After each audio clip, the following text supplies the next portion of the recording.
Do you have loads of leftover packaging like this? Is it trash or is it treasure? I'm going to show you how to use it today. Let's get crafting.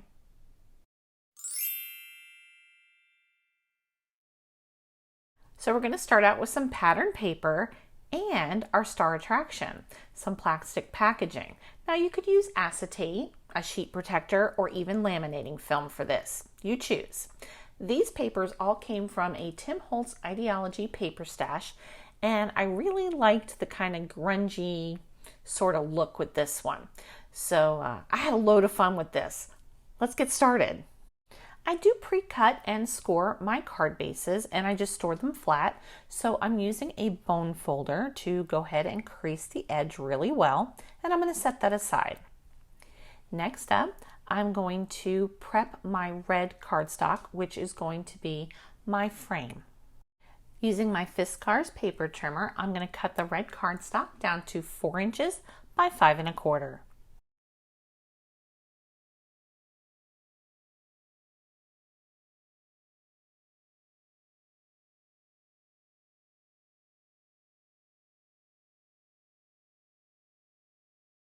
There, that's going to leave a nice white border.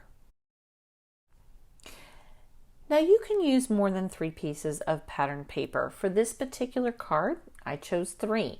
You'll see later that I'll choose 4, but each piece needs to be cut down to 3 inches.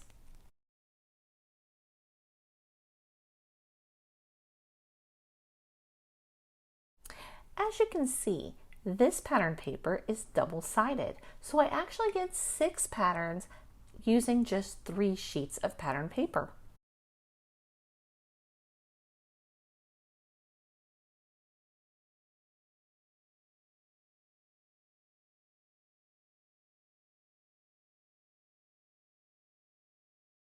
Once you have each of your strips cut at 3 inches, you want to go ahead and turn them the opposite direction, because we're going to cut each strip into 1/2 inch pieces. So each piece that you have left over will be 1/2 inch by 3 inches. Alrighty, let's speed this baby up. Now I'm not going to bore you by showing you how to cut up each of the different patterns. Just go ahead and get those done. Now take that piece of acetate or laminating film or sheet protector or plastic packaging, and you're going to cut that to 3 inches as well. Now a word of caution here. You want to have your plastic packaging be at least a couple of inches longer than your actual piece of cardstock. And the reason for that is we're going to be using it on a diagonal, so it does need to be a little bit longer. Choice of glue matters for this one, so I'm choosing to use a clear tape runner, and I'm going to use my silicone replacement mat for my Tim Holtz glass media mat on the other side of my desk. Stack up each of your patterns together because you're going to want to alternate this. Because we're going to be cutting this up later, it's important to remember that each of your paper pieces needs to be covered with tape runner for the entire 3 inch length. Beginning at the very top of your sheet of acetate, you're going to go ahead and lay your first strip down. Continue on, alternating your strips. You don't want any 2 of the same pattern next to one another. It's important to note that I am not putting each of these strips up against one another. No, I'm leaving a small piece of the plastic visible. Now I am striving to keep each of my pattern pieces level, and you're going to notice that I am struggling a little bit, and the reason for that is I don't see real well. So not only is it about an arm's length away from me, but it's clear. So I'm really struggling here, and I did find a way of overcoming that. So hang on till the end, because I'm going to show you an easy way to make this speed up that process. So if you do have visual problems or even dexterity problems, I have a fix for you. So hang on till the end. If you find this video helpful or enjoyable in any way, please give me some pixie dust by giving me a thumbs up, subscribing, and ringing that notification bell. As you continue taping on your paper pieces, You're going to want to go pretty far down on your piece of acetate. Even if you think it's too long, just keep going.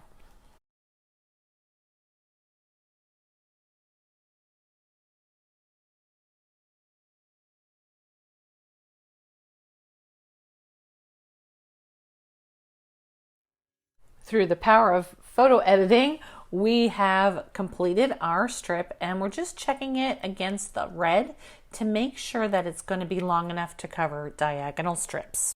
All right, drag out that paper trimmer again because now the fun starts. We need to cut our 3-inch plastic strip into 1/2-inch long strips.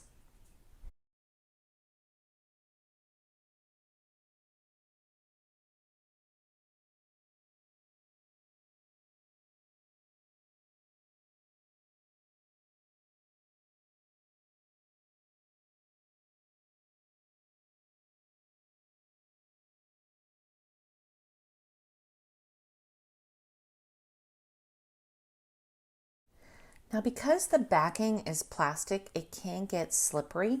So just make sure that as you near that last inch, you're really hanging on to it so it remains a straight cut. I'm using a card panel that is 3 3/4 inches by 5. And I'm going to take one of the long strips and I'm going to lay it down diagonally across my paper.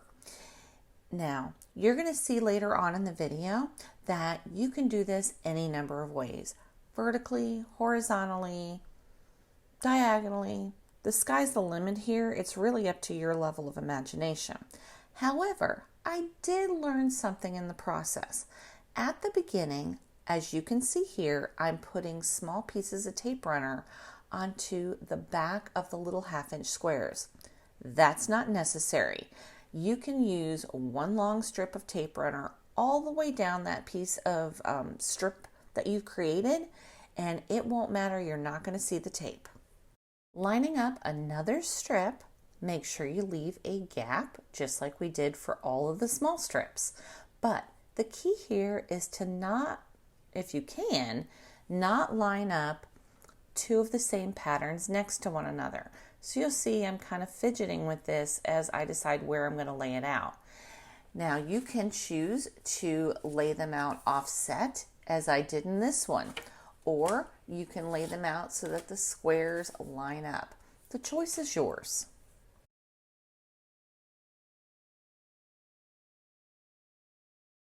You can see that I'm using my finger to kind of mark a spot where I'm going to stop the tape runner. Now don't get rid of any extra pieces because you may find that you need them to fill in some gaps along the way.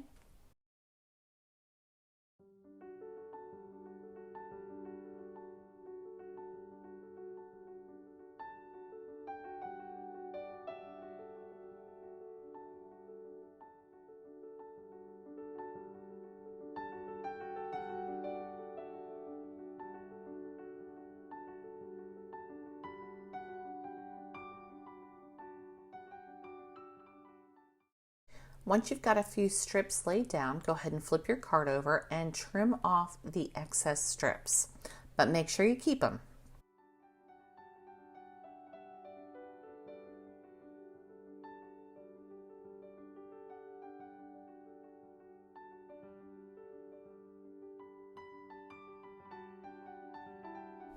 Continue laying down your strips until your entire panel is complete.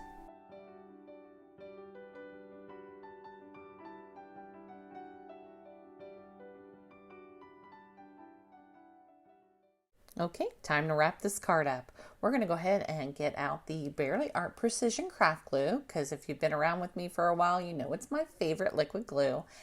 And I hope that the video and the lighting can pick up the sparkle of the plastic. It's just beautiful.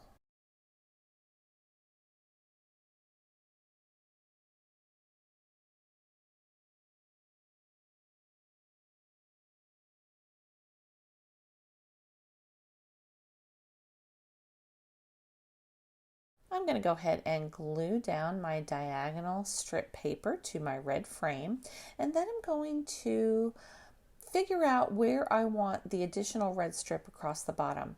I'm using my HOLTZ long bladed scissors. I want my red strip to go from the red frame to the other edge of the red frame, and then I'm going to glue it down and use a piece of the pattern paper, which I really like the back side of the stripes. It kind of has a lot of used stamped mail, and this is going to make a great masculine card. Here's a tip for you. If you want to get good wiggle room out of whatever liquid glue you use, you want to make sure you're using a fairly good amount of liquid glue on the back of your project. If you have a really thin layer of glue, it dries quickly and adheres fast. So to get that wiggle room, apply it a little bit more liberally and you'll be able to move your pieces around however you like them.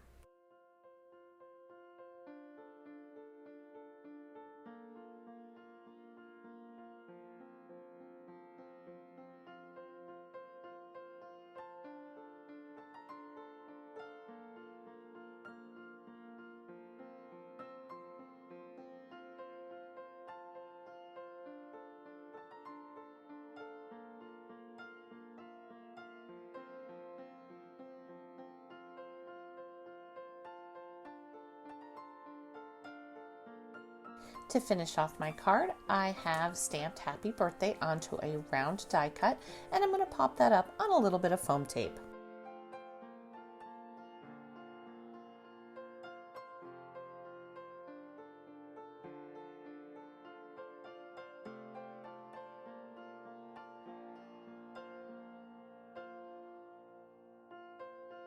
Check out the shine from that plastic. I want to thank you so much for being here and for choosing to spend your time with me. The goal of my channel is to show you how to be inspired by the things that you love. And for me, they're typically all things Disney. But today's inspiration came out of necessity. My cat likes to eat plastic. I'm not gonna lie. She's a stinker. But I needed to use that plastic up and I hated to throw it away, so I came up with a project that I could bring to you to show you how to use up your packaging or sheet protectors like these. These can be cut apart. This could actually make 2 full sheets. Laminating film, acetate, use what you've got. I think the acetate might be a little easier because it's firmer than the piece of plastic that I'm using, but the end results are pretty close. So for those of you who don't know me, my name is Wendy from Village Card and Crafts, and truly I am impressed every single day and humbled every day that you choose to spend your time with me.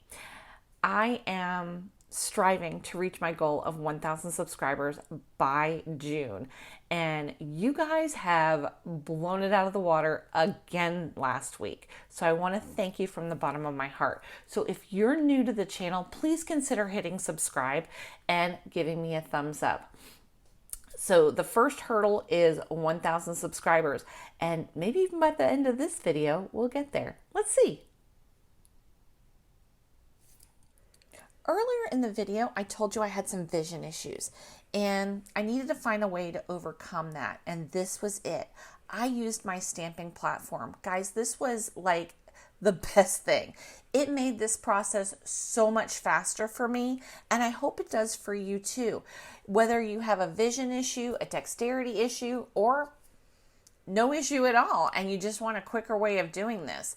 I really let my stamping platform, which in this case is a Stamparatus from Stampin' Up, I let it do the talking for me. I took my plastic piece, put it in the corner, and weighed it down with a magnet, and then I just used the edges and the corners to line those strips up really quickly. This was a game changer for me. So what if you don't keep your plastic packaging or your acetate? Well, my goodness, more power to you, because I can't do it. Here I'm using metallic paper in place of my plastic. So you can really change this card up just by using whatever base material you could. This would look fantastic with glitter cardstock. I'm a glitter lover, what can I say? This is a much better visual to show you just how I lined up my paper strips using my stamping platform.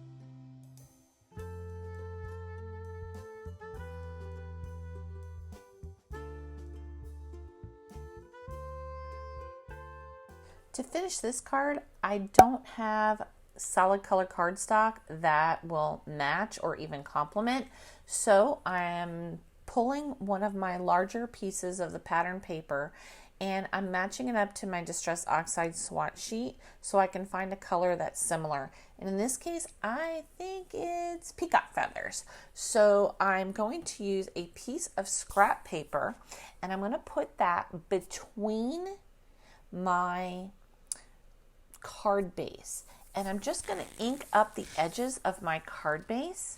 The paper inside keeps the ink from bleeding into the card so I don't have a mistake and have to cover something up. Now this is a great tip. If you don't have a lot of colored cardstock, or you don't have something that matches, or you just have white cardstock, use your ink to create color cardstock for yourself. You also save on space. And we all know that space in a craft room is something that we all enjoy.